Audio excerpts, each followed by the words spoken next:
Before I record any story for any platform, I always tell that story to my wife first. She's basically my gauge of whether the story makes sense, whether it's interesting. Alexandra Ignatovic, or Sandra for short, was born in 1967 in a quiet suburb of Vancouver, Canada. Her parents, who had immigrated to Canada from Yugoslavia, were both extremely hardworking people who also had big, warm personalities and great senses of humor. They would pass all three of those qualities on to their daughter, which in turn made her a very popular person from a young age. In addition to her attractive personality, Sandra was also considered very physically attractive, so much so that when she was a teenager, her friends began to encourage her to compete in beauty pageants. Sandra was always flattered by these remarks, but would laugh them off, saying she didn't belong in something like that. But in 1985, during Sandra's senior year of high school, she finally gave in to her friends' suggestions and entered a local beauty contest called the Miss Burnaby pageant. And much to her shock, but not to her friends, she would win. And this win would automatically enter her into the huge Miss Canada beauty competition that year, though she would lose that one. However, Sandra was not remotely fazed by the loss. She actually thought it was pretty funny that she had gotten as far as she had.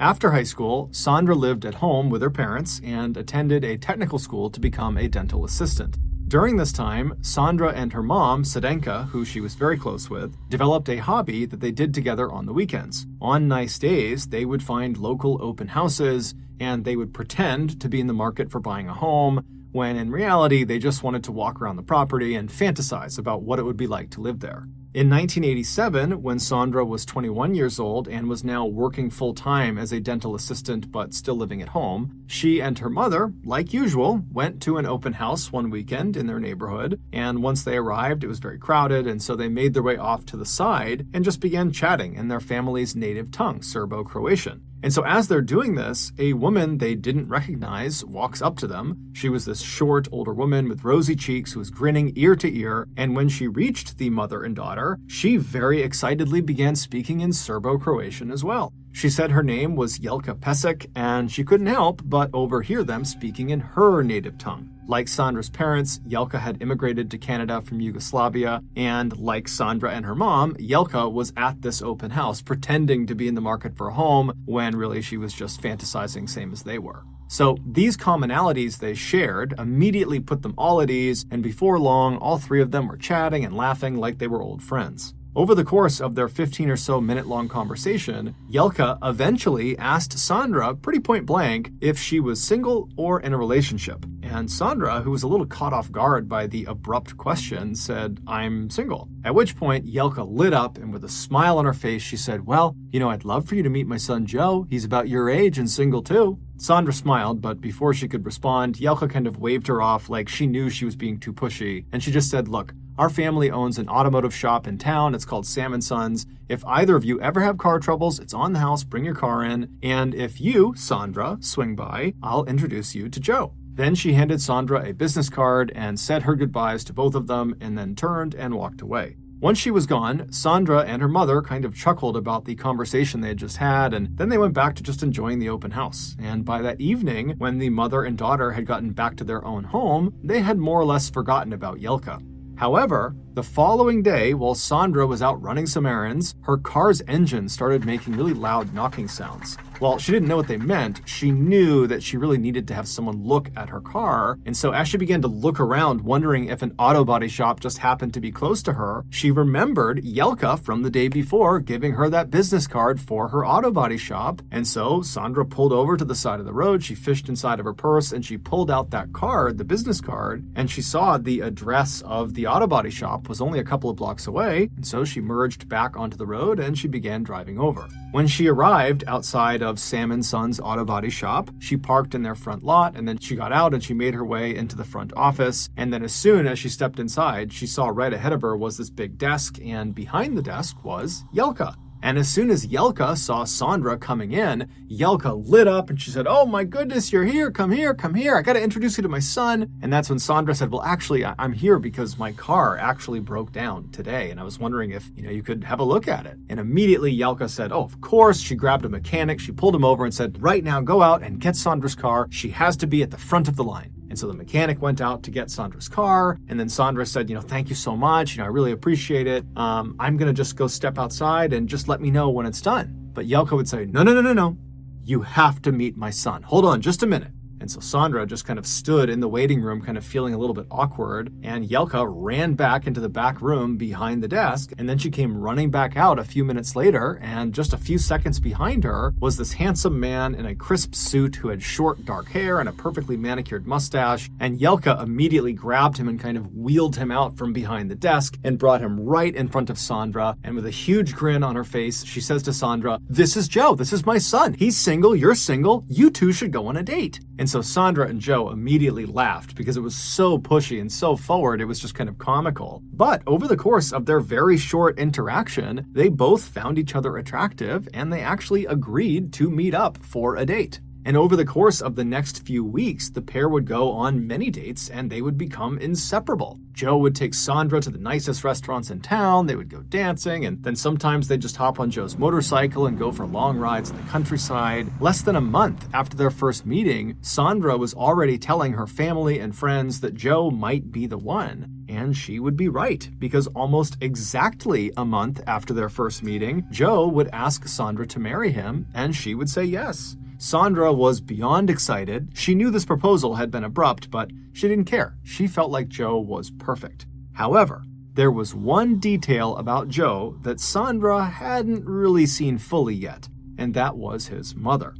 Sandra was aware that Jelka could be a bit pushy. After all, she did literally tell Sandra to date her son while they stood directly in front of her son. However, after that interaction, Sandra had really not spent much time around Jelka and so hadn't formed much of an opinion of her. But as soon as wedding preparations began, that would change. Jelka wanted to plan every single detail of the wedding. You should get married in this church. You should buy this gown from the store. Your bridesmaids should wear these dresses. Here's a great music list for the wedding reception. Although she presented these as suggestions, they were more like demands. At first, Sandra tried to just roll with it and allowed Jelka to have her way with a number of the decisions, but after each concession, it just seemed like Jelka would come back with even more demands. Finally, Sandra had just had enough, and she told Jelka, "You gotta stop inserting yourself into every single wedding planning decision. This is my wedding. This is Joe's wedding, not yours." And shockingly, Jelka responded by effectively saying, "I know better than you, and I'm not going to stop telling you how to have the best wedding because I want it to be the best." Sandra was dumbfounded. She felt like she literally could not stop Jelka, and so she went to her fiancé, and although she knew she was putting him in a really awkward situation, she told him he had to step in and tell his mom to back down, that she was totally overbearing and making this wedding process a nightmare. At first, Joe tried to act like Sandra was overreacting, but Sandra just was not having it, and she basically said, "I will postpone this wedding if you don't handle this." And so after a deep sigh, Joe told Sandra, "Okay, I'll go talk to my mom." And sure enough, Joe would. And Jelka would step back as a result of this conversation. However, it was plainly obvious that Jelka was not happy about this. And to show her displeasure, for the rest of the wedding planning cycle, Jelka refused to look at or talk to Sandra. But as upsetting as this was for Sandra, ultimately she was kind of okay with it because one, Joe had demonstrated that he could have her back when she really needed him, and two, she didn't really like talking to Jelka at this point. She found her incredibly annoying, and so to have Jelka ignoring her was kind of a good deal.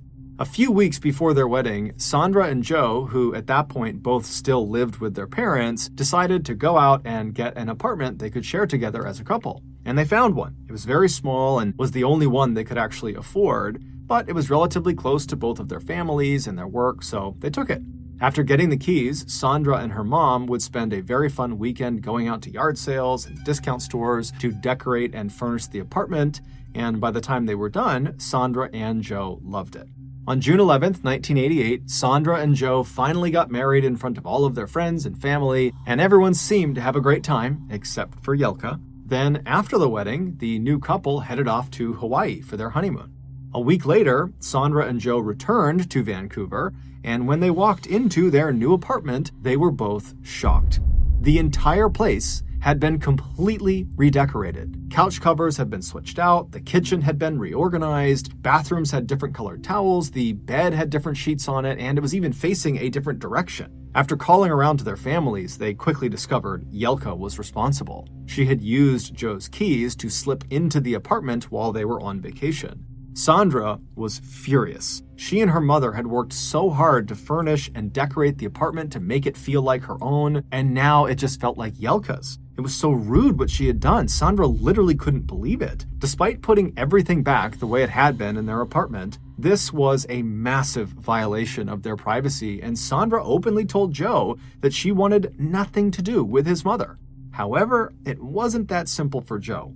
Despite her transgressions, Joe still loved his mom, and he got his paycheck from his mom. She was literally his boss at the auto body shop, so he couldn't just disown her, nor did he want to. This caused a lot of friction between the couple, but ultimately they just kind of accepted that they would need to find a way to live with Yelka and her intrusive behavior because she wasn't going anywhere.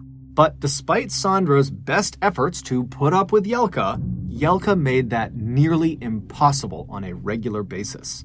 Shortly after the apartment redecorating incident, where afterwards Joe and Sandra told Yelka, "You cannot sneak into our apartment when we are gone," Yelka began sneaking into the couple's apartment when they were gone. Yelka had made a copy of her son's keys and just came and went as she pleased. At first, all she did was straighten things up around the apartment and periodically would go through their fridge, throwing away old food and sometimes replacing certain food items with other food items that she believed were better in some way. At first, Joe and Sandra actually didn't notice, but when it seemed like their entire fridge was starting to become full of food neither of them remembered purchasing, they confronted Yelka, and sure enough, she admitted to it. But the way she framed it was that she was simply swinging by and dropping off groceries. After this admission, privately, Sandra told Joe that he had to step in and stop Yelka from doing this. They had already told her, "You can't do this," and she's doing it all over again. And Joe, he would tell his wife, "Oh yeah, I'm going to tell her to stop for sure."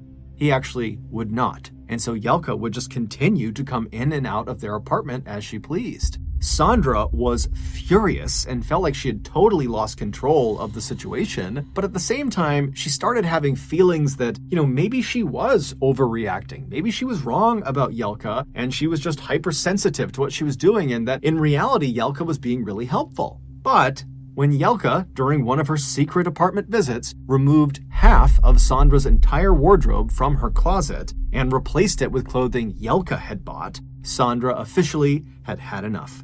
Instead of waiting for Joe to come home that evening and to figure out what to do together, Sandra just hopped in her car and drove right over to her in-laws' house. When she arrived, she ran up the front steps. She didn't even knock on their door. She simply opened it and screamed at Yelka, who was straight ahead in the kitchen, that she could never come in their apartment without permission ever again. Then she screamed at Yelka to give her her clothing back immediately. Yelka seemed totally unfazed by this, and instead of saying sorry or trying to make an excuse, she just said very matter-of-factly, "You don't look good in your clothing. I know what you look good in."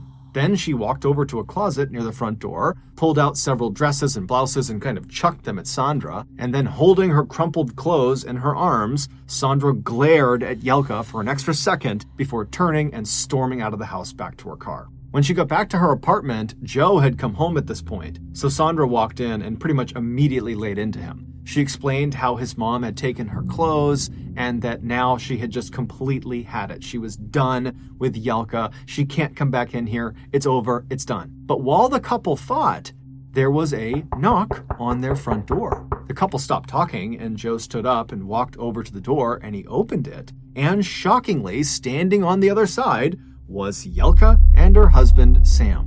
Sandra saw them and literally ran over and slammed the door in their face, but through the now shut door, she heard Yelka call out, "Please let us in. I have something very important I want to tell you." Sandra could sense that Yelka's tone seemed different somehow. Perhaps she was here to apologize. It certainly seemed possible given recent events. And so while holding the doorknob, Sandra turned and looked at Joe, who had a look of I don't know what to do on his face. And then with a very frustrated sigh, Sandra turned the doorknob and opened the front door again, and immediately Yelka smiled at the couple and walked in like she owned the place. Sam followed behind her, but seemed wholly uninvested in whatever it was they were there for. Yelka strode right into the kitchen, and she took a seat at the head of the table and then beckoned Sandra and Joe to come over and sit down as well. Sandra was already regretting her decision to let them in, but she did want to hear what Yelka had to say, and so she walked over and sat down, as did Joe. Once everyone was sitting around the table, Yelka smiled and said, "Sandra, Joe, we're going to make an $85,000 down payment on this beautiful 2-story house for you two to live in. We know this apartment is small and you want to start a family, and we want to give you the best home to do that in." Sandra and Joe were dumbstruck. They made very little money and had almost no savings, and so home ownership was not exactly on the horizon for them, although it was something they often fantasized about. But now, this fantasy could become a reality if they just said yes to Yelka. And so with Yelka sitting there staring at them intently with a big grin on her face, eagerly awaiting their answer, the couple exchanged a few quick glances at each other, kind of feeling each other out, and then they said, "Okay, yeah, thank you so much." Yelka was extremely pleased. She hugged them both and asked them to come by the property the next day to have a look around, and then Yelka and Sam got up and they left. That night, Sandra and Joe lay awake in bed talking about this incredible thing that had happened, and they came to the conclusion that Yelka must have been trying to make some sort of peace offering, that this was effectively a way for her to say sorry for what had transpired between them. And so by the time Sandra fell asleep that night, she was feeling very optimistic that her relationship with Yelka was about to improve.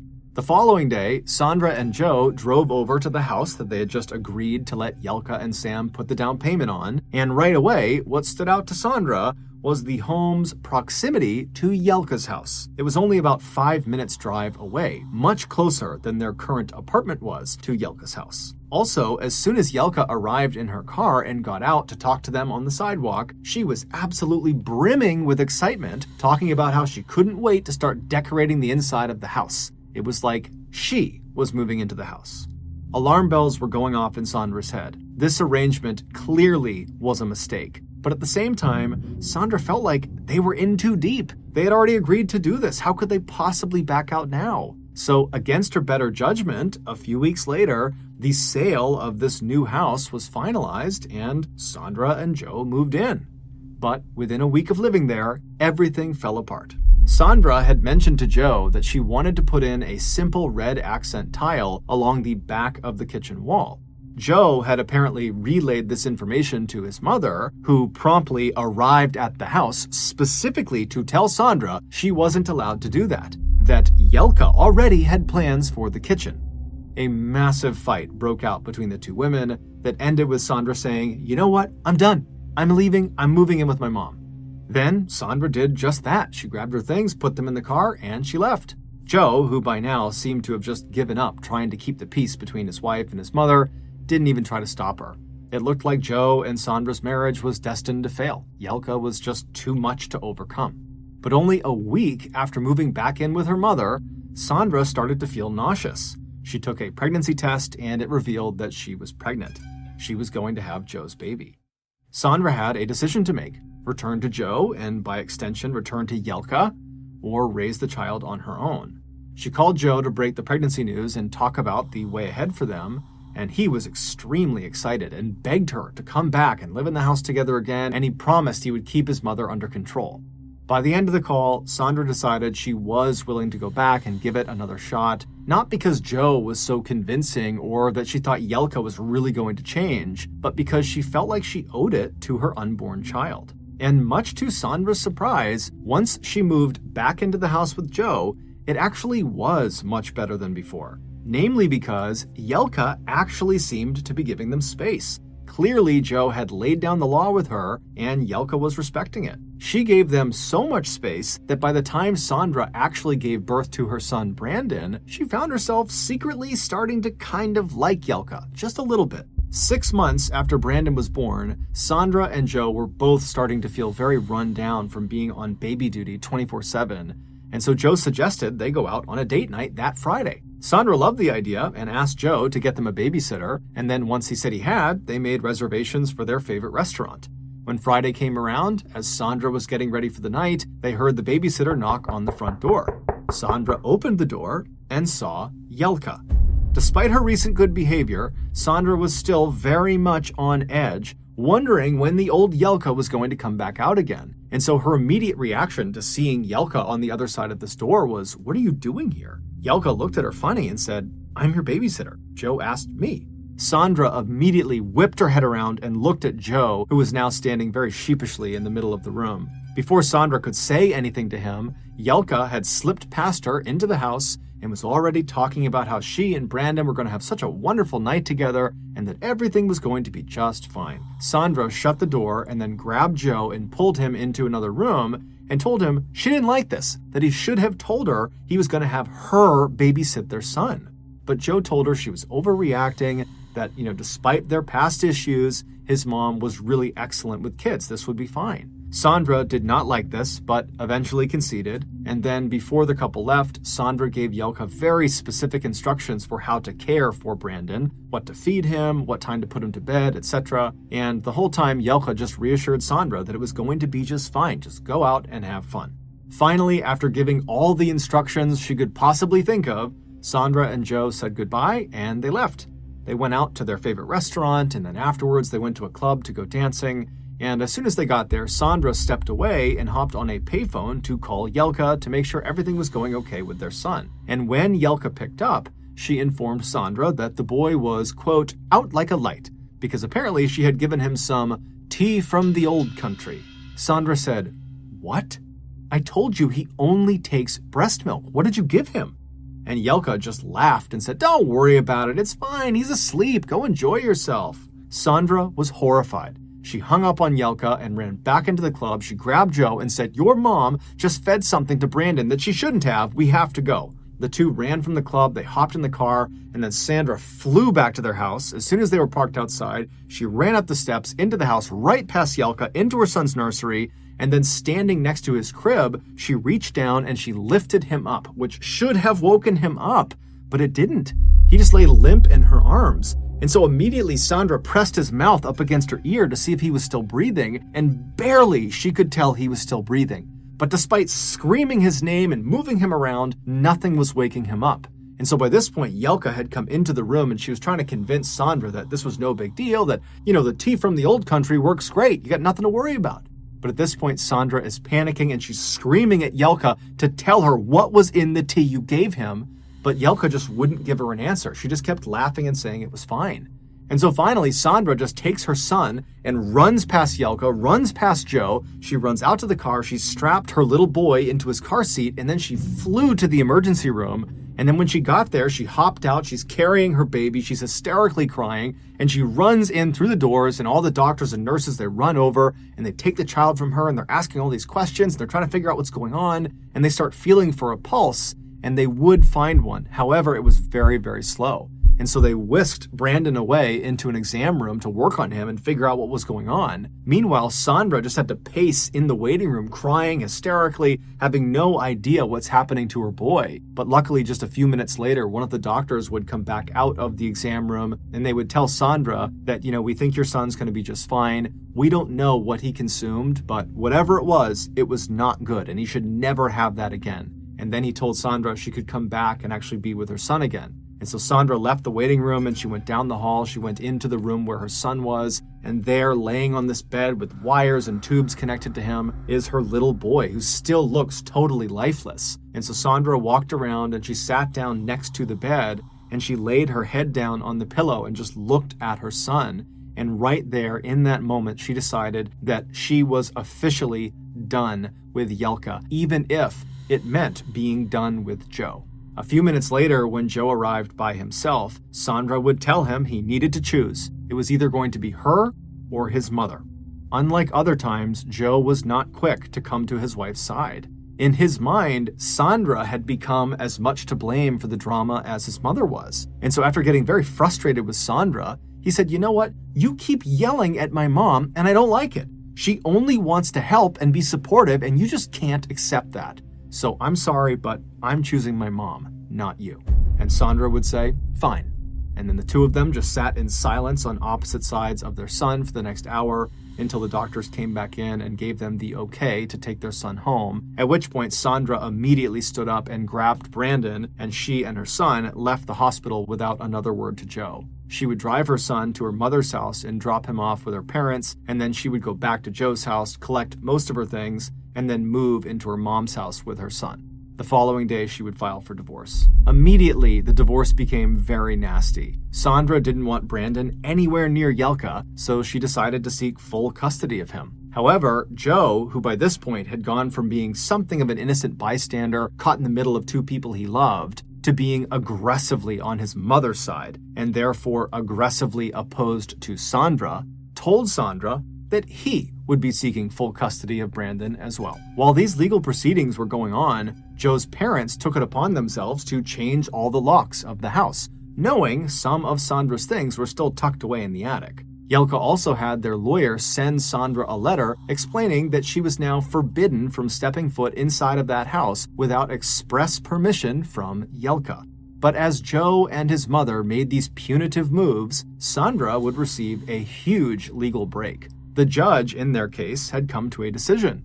Sandra would get full custody of Brandon, and Joe would be required to pay child support and an alimony payment. The judge also ruled that Sandra would get primary ownership status of the house that Jelka had put the down payment on, and on top of all of that, based on Jelka's previous behavior, she was forbidden from having any contact with both Sandra and Brandon. Joe and his family were beyond outraged. But their only recourse was to be on their best behavior and try to file an appeal and have the judge change the ruling. So in the meantime, Joe very reluctantly and bitterly moved out of the house, and then Sandra and Brandon moved back in. Over the following few months, Joe didn't pay a dime of child support or alimony payments to Sandra. He also didn't bother to try to get in touch about seeing his son. Sandra was very upset about this. However, she was mostly just upset for her son, whose father basically had abandoned him. But as the silence between them grew, Sandra started to think to herself that maybe it was for the best. Fast forward about a year and a half to the summer of 1992, Joe was still not paying any support money to Sandra, and he and Sandra were still not talking, minus during court appearances for the appeals that had been filed. And during those short interactions, Joe would be openly cold and hateful toward his ex-wife, which Sandra could clearly tell made Jelka very happy. But Sandra didn't care. She had her son, she had the house, and she felt like no matter what they said or they did, they weren't going to stop her from trying to have the best life she could have. But Sandra's life was about to take a drastic and unexpected turn.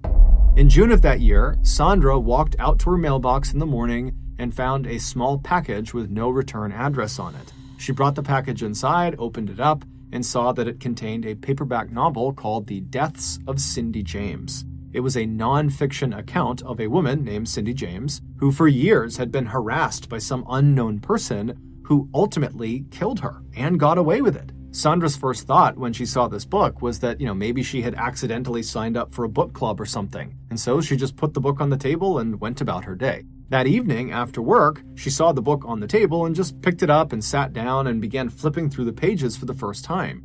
And right away, she noticed someone had underlined several passages in the book. When Sandra began reading these highlighted sections in the book, she started to feel very uncomfortable. All the highlighted sections were descriptions of the specific awful things that had happened to Cindy. Namely, her tree in her front yard had been lit on fire. She started getting threatening phone calls at all hours of the night. Strangers would lurk on her property. Cars followed her around when she was out in town. And then the last underlined passage was about Cindy's death, and only 2 words were underlined: "You're dead." Sandra didn't know what to make of this book, but it definitely felt threatening. She assumed Joe had sent it just to be cruel. 2 days later, Sandra was sitting in her living room with a friend when they both suddenly heard a strange sound coming from the outside of the front of her house. All of the windows that looked into the front yard had the curtains drawn, and so Sandra and her friend stood up and walked over and pulled one of the curtains aside, and right in the middle of the front of her property on her front lawn, her tree was on fire, just like the Cindy James book. In fact, as soon as Sandra saw this, she handed Brandon to her friend and she ran into the kitchen and she grabbed the book, the Cindy James book, and she ran back and she flipped through the pages and she found the passage about the tree and she showed it to her friend and she said, "Look, someone sent me this 2 days ago and now they're doing what's happening in the book to me." Sandra would call the fire department and the police department and they would all show up and they would put the fire out. And then afterwards, Sandra would speak to the officers and she would explain the situation about her divorce and how she'd received this book, but the police didn't have much they could do. Even if Joe had done this, there was no proof. So they just told her to, be vigilant and report anything strange you see, and if you call us, we'll come out immediately. Over the following weeks, a man started calling Sandra's house in the middle of the night. He never said anything, he just breathed into the phone. The calls became so frequent that Sandra had to disconnect her phone at night just so she and Brandon could sleep. She would tell the police about the calls, but again, there was just nothing they could do. About a month after the calls had begun, Sandra was giving her son a bath in their house, and after he was all clean, she scooped him up in a towel and she carried him across the hall into his room, which was on the first floor in the back of the house. And when she walked into his room, the light was off, so it's totally dark, and the curtains that cover the back window were actually pulled to the side, revealing a clear view into the backyard. And standing right on the outside of her house, looking into her son's window, is this large man with a ski mask on.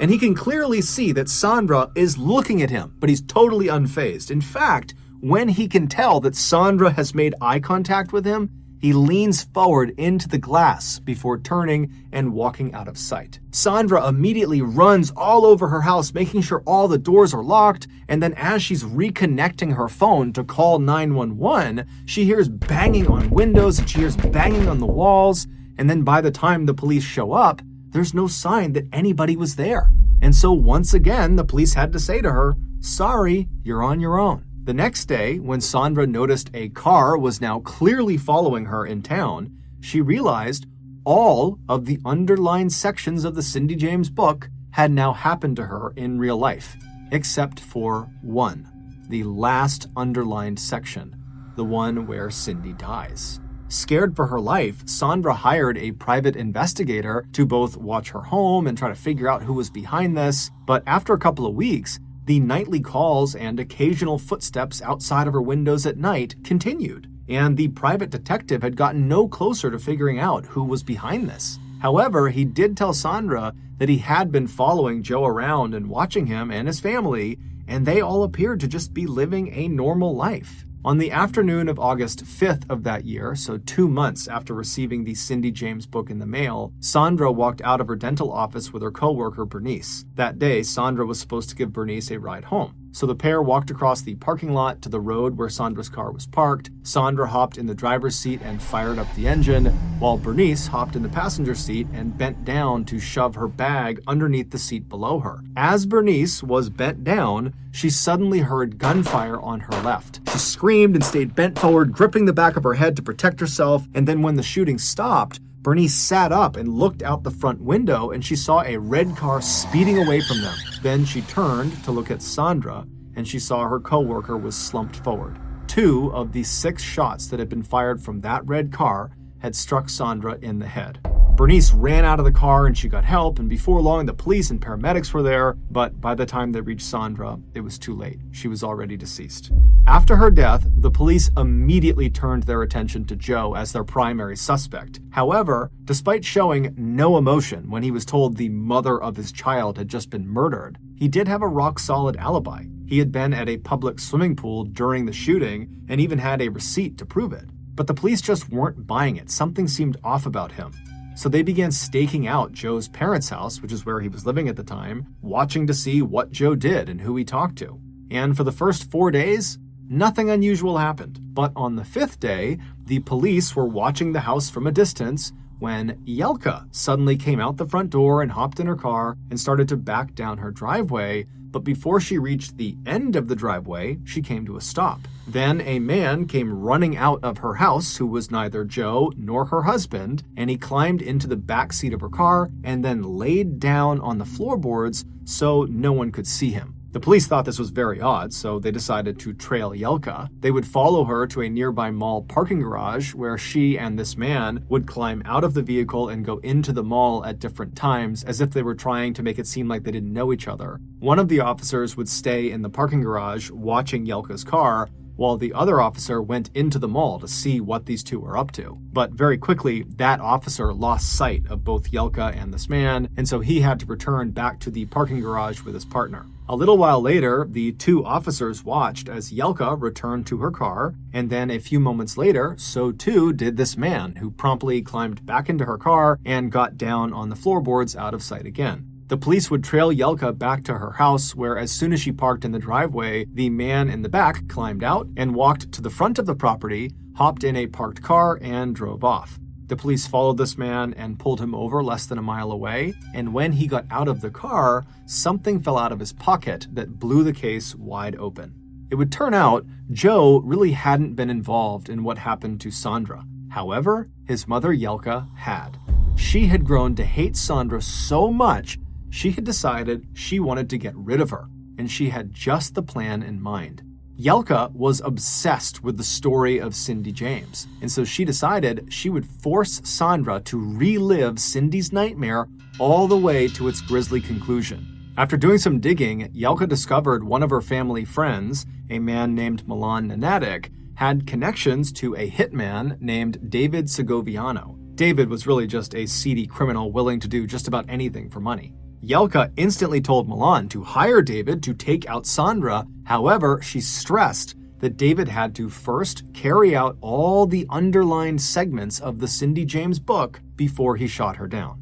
Because Yelka didn't just want to kill Sandra, she wanted to torture her first. Milan Nanatic was the man who was hiding in Yelka's car. The two had driven to that mall so that Yelka could take $30,000 in cash out of a bank that she was paying to Milan for organizing the hit. And then Milan was going to take a portion of that and pay it to David, the shooter. And so when Milan got pulled over by police, when he stood up, the cash that he had been paid by Yelka was jammed in his pockets. And so literally he stood up and hundreds of dollars began falling out of his pockets. And very quickly the police were able to figure out what it was for. Less than a year later, Yelka, Milan, and David were tried and convicted for the murder of Sandra Pesek. They were all given the maximum sentence for first-degree murder in Canada, which is 25 years. Joe Pesek was never charged with a crime. As for Sandra's son, he would go on to be raised by Sandra's mother.